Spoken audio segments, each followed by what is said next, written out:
নমস্কার বন্ধুরা, আজকে আমি মায়া মাছ অর্থাৎ মৌরলা মাছ, অনেকে এটাকে মায়া মাছ বলে, আমরা মৌরলা বলি। তো এই মাছটা আজকে আমি রান্না করব।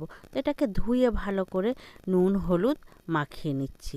মাছগুলোকে না আজকে আমি সর্ষে দিয়ে ঝাল করব, সর্ষে পোস্ত আর কাঁচা লঙ্কা দিয়ে। তো ওর জন্য আমি প্রথমে সর্ষে আর পোস্ত কাঁচা লঙ্কা কয়েকটা দিয়ে এটাকে একটা মশলা বানিয়ে নিচ্ছি, বেটে নিচ্ছি। তো অল্প জল দিয়েছি, দিয়ে বেটে নিয়েছি। এবার আমি একটা ফ্রাই প্যান বসিয়ে দিয়েছি, দিয়েতে তেল দিয়েছি, সাদা তেল দিয়ে মাছগুলোকে না ভালো করে ভেজে নিচ্ছি। মাছগুলো না আমি সব ফ্রাই প্যানে দিয়ে দিচ্ছি। আপনারা হয়তো ভাববেন একসঙ্গে এত মাছ দিচ্ছে।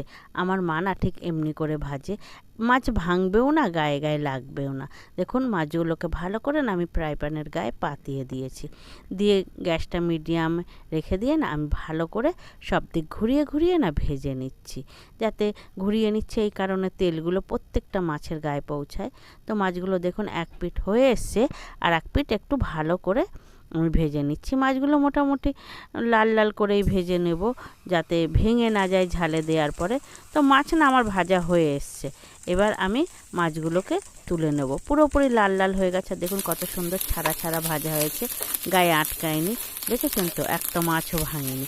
সুন্দরভাবে মাছগুলো না ভাজা হয়ে গেছে। এবার মাছগুলোকে আমি তুলে নিচ্ছি সব। তো তেলের মধ্যে আমি দিয়ে দিচ্ছি প্রথমে কালো জিরে ফোড়ন, দিচ্ছি কয়েকটা কাঁচা লঙ্কা দিয়ে, এবার এর মধ্যে আমি দিয়ে দিচ্ছি যে ওই মশলাটা বানিয়েছিলাম সর্ষে পোস্ত দিয়ে, ওটাকে বেটে নিয়েছি, সেই বাটা মশলাটাই এর মধ্যে দিয়ে দিলাম। দিয়ে একটু হালকা নাড়িয়ে নিয়ে ওর মধ্যে পরিমাণ মতন জল দিয়ে দিচ্ছি।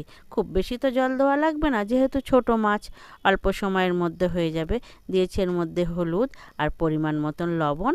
একটু লবণ পরে একটু দেখে নিলে হবে যে কম বেশি কেমন হয়েছে। দিয়ে ভালো করে নাড়িয়ে নিয়ে জলটাকে ফুটিয়ে নিচ্ছি।